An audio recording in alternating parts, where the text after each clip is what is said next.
What's going on, y'all? Machiavelli Mills TV. Y'all hit that like button, hit the subscribe button. So, a couple of days ago, a leaked group chat came out of young members of the Grand Old Party, aka the Republican Party.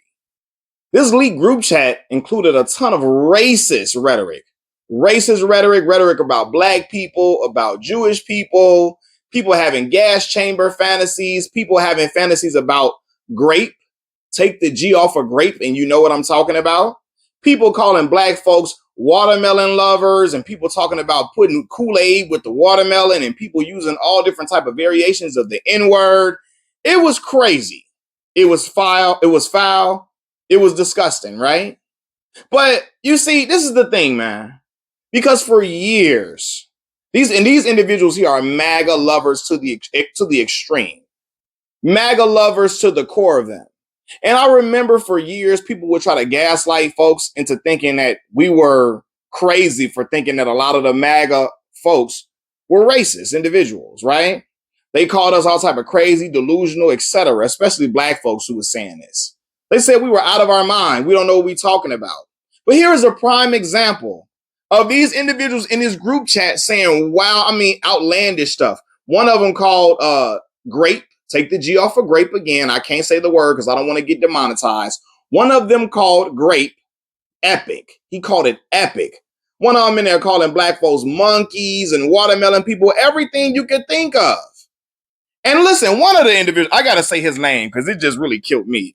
William Hendricks, right? William Hendricks in there calling black folks, asking do black folks want some watermelon with that Kool-Aid, and using different variations of the N-word like crazy. And I'm looking like, your ass look like Quasimodo from the Hunchback of Notre Dame.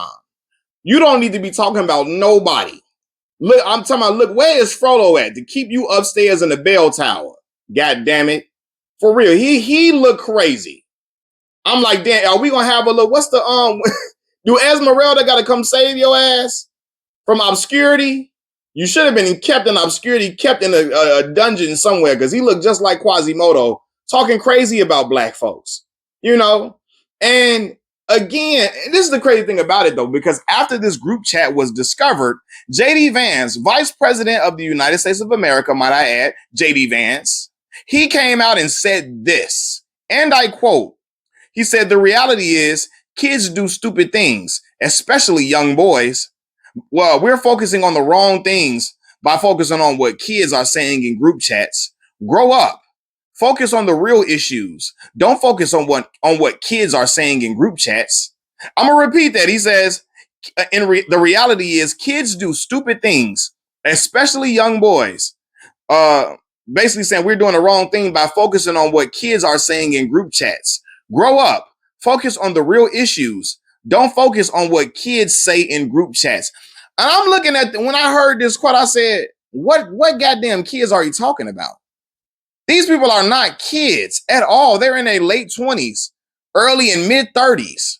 Where is he getting kids from? Trying to put the kid blanket over them to try to absolve them of the heinous things that they say. All this, and he using that old boys will be boys stuff, especially young boys. That's the shit that they used to use for young conservative kids, young kids that were raised in conservative households. Not even just conservative households. Remember when young white boys would get convicted or accused of sexual assault? A lot of people would try to excuse it with boys will be boys. They tried to label it as boys will be boys. No, we not doing that. We're not going to let this ride by kids will be kids. These are not no kids at all. They're not kids at all. And he's trying to let them off the hook by, they're kids. They're just kids. Come on, fam. For real. And what's crazy to me is that, and I said it in my live stream, MAGA conservatives will always find a way to give racist individuals, anti-black racists, grace and empathy. They will always find a way to give white, I'm going to just say this, white supremacists. They will always find a way to give white supremacists grace and empathy at every turn. Like, I promise you, I ain't never seen no stuff like this before. But this is what they do. And I'm like, come on, fam. Like, are you serious right now? JD Vance, I thought you were a true Christian. Because you know they like to throw that Christian label around when they don't want to talk about harsh truths about individuals that are in their party and individuals they hang around, right? When they want to deflect away from conversations about anti-black racism, they start talking about how Christian they are and they believe in God and, they follow the word of Jesus Christ and everything. Do you think Jesus Christ would approve of the words, the language that was used in that group chat? One woman in there, what's her name? I don't even know if I'm pronouncing her name right. Annie K. Caddy. She was a high school guidance counselor at one point. Was is the key word. She in there talking about joking about not joking. She having fantasies about watching people burn and all type of crazy sadistic stuff. But here's JD Vance laying out the blanket of protection for these individuals right here, right? Calling them kids, trying to excuse them from all of this. Again, I thought you were a true Christian, JD Vance. What true Christian would make it seem like this type of rhetoric is small talk? God and Jesus don't like this type of talk. You having gas chamber fantasies talking about Jewish people, calling black folks every type of racial slur under the sun, and you think this is Christian-like? No, if you're a true Christian, you would denounce this. You would denounce this. You would snap on these young kids, not young kids. What am I talking about, young kids? I'm not going to use this rhetoric. You would snap on these grown ass adults who are out here being bigots, racist to the extreme. You would denounce them. I'm telling you would be quoting the Bible against them. But you're not a true Christian for real. Because I talked about it when I talked about the individuals who were upset, who were praising Charlie Kirk and, absolving him from the racist things that he said. I said, see, a lot of y'all individuals trying to protect Charlie Kirk's image, a lot of you all are convenient Christians. And convenient Christianity is a thing. You want to use Christianity when it works in favor for you, when it works for your narrative. But you're not being a Christian all the way around 24/7 like you're supposed to do. Because if you are a Christian for real, you would denounce anything, any hate speech towards any group of people.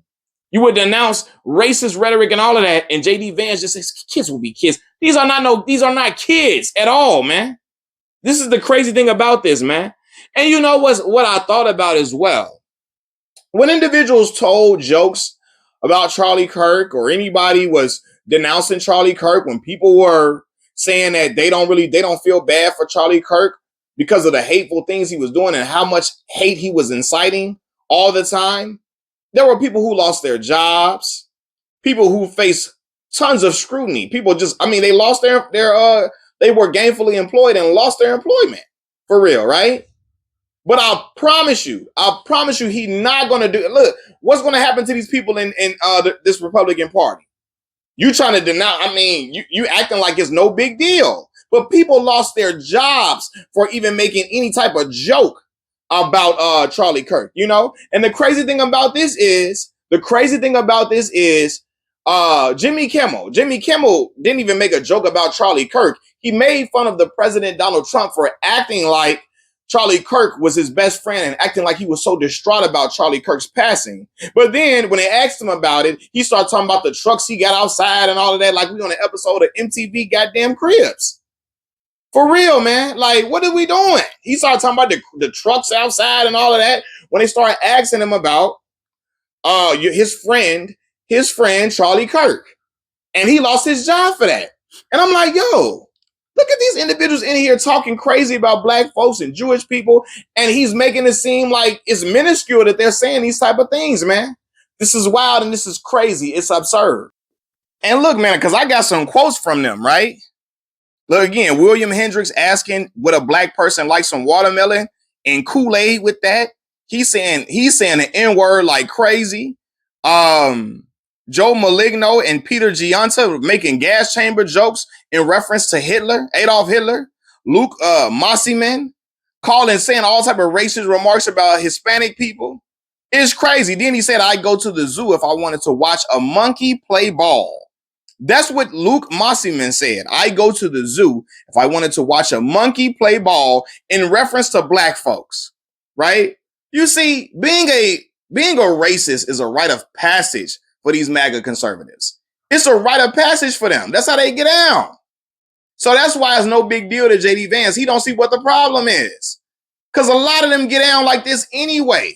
So for him, he like, yo, what y'all mad about? Next question, that's next topic. You know, jokes about graping people. Who does that, fam? Like, what? You making jokes about that shit like that? What type of person are you? Talking about gassing people and all of that, and then you hitting them with the kids will be kids label. Again, it's disgusting for real. It's disgusting, you know? But and then I remember this too, because when the fearless debaters, that group that went on campus at Tennessee State, they went on campus to incite violence. They went on campus to try to get the young black students at that HBCU, because Tennessee State is an HBCU. They tried to get the young black students to attack them so they can say, oh, look, the left is violent. These black people are obnoxious. You can't reason with them. They are horrible individuals. They tried to get that to happen, right? That's what they tried to do. And the black folks say, oh, no, y'all getting up out of here, right? The black folks was out there going at them like, yo, they were verbally going at it with them. And I remember when I saw comments regarding the black kids at Tennessee State, people were calling them all type of disrespectful, all type of heinous words, and all type of foul individuals, everything. They were labeled everything under the sun, right? You know, people were talking about them. Oh, they're disgusting individuals. Oh, look how they raise. Y'all, look at these people. Look at these people. All type of stuff, right? And these were actually 18 and 19-year-olds. Nobody called them kids then. Nobody called them kids at all. Nobody was saying these are just some kids. No, man, kids will be kids. Nobody said that shit at all about them. They were all type of foul words, all type of lowlifes, all type of animals, everything you could think of when the fearless debaters were on campus trying to antagonize the young black students. The young black kids was every name under the sun. But now you want us to refer to these grown-ass adults who are racist all throughout the group chat. We gonna call them kids? They babies? They just little kid. Come on, fam. What are we talking about, man? It's just, yeah, man. And see, the problem with JD is you can't intellectualize your way out of this. All right. You can't Ivy League your way out of this, because a lot of them, they've tried to intellectualize racism. They try to start using all these big words to explain racism, and I'll try to do all this explaining for racism, trying to use all these, again, big words. No, it's not going to work. There's no amount of big words you can say to excuse this. To excuse this behavior, there's no type of amount of big words you can say. You know, he's talking about these are just kids. These are grown adults who happen to work for your political party, man. And you won't condemn them at all. You're going to let it ride. You're going to let it ride and it's all good. Now, when you saw 18 and 17 and 18-year-old kids going at Charlie Kirk, you condemned them to hellfire. Hellfire. Reference to Hunchback of Notre Dame, right? Frollo. I think his name was Frollo, right? You wanted them to burn in hell. But with these grown adults, oh, they're just kids. They're just kids, man. They're just little babies, man. They don't know any better. Get it, man. What? Knock it off. Knock it off. But again, it's no surprise to me. It's not a surprise to me at all, because a lot of these MAGA conservatives, this is how they get down. This is how they get down, and they try to act like we don't know what we're talking about. This is a figment of our imagination. You cannot piss on me and tell me it's raining. It's right in my face to see. It's right in everybody's face to see. Right in the face of every American, even people not in America. They should be able to tell this for real. You know? It's wild, but let them tell it. Black folks are just so racist. We the racist ones. We disgusting. We're horrible people. We're violent individuals. Look at them wanting to incite violence on all people. Talking about gas chambers and all of that. That makes me think if the Purge, y'all seen the movie The Purge, right? Where in the movie crime is legal for one day, for a certain amount of hours, right? And you can do any crime you want to. This lets me know these individuals in that group chat, I really believe if they were able to get away with it, they would have conducted all the stuff that they were talking about in the group chat. They would let all this stuff go down for real if they could. So for all this stuff about Steven Crowder going into a barbershop talking about black fatigue and this whole ideology that black folks are just more degenerate than everybody else, and people are just afraid of black people. They need to get away from black people because black people are so violent. Charlie Kirk was saying the same thing. Steven Crowder wanted to he wants to replace Charlie Kirk so bad. He's dying to do it, right? But Charlie Kirk was out here going on college tours talking about how black people were just so violent and just gang members. We're just nothing but gang members and gangsters, and it's just horrific. And, you know, we're basically acting like we were just the biggest threat to society. But look at the individuals that belong to the same political party as him, that look just like him, in group chats, talking crazy about all different type of ethnicities of people, black folks for real, Jewish people too, but they talking crazy about everybody, talking about doing all type of violent stuff to people, including sexual assault, grape, take the G off, gas chamber jokes, all that, calling black people watermelon people and all that. Like, come on, are we for real, man? This really what we doing over here?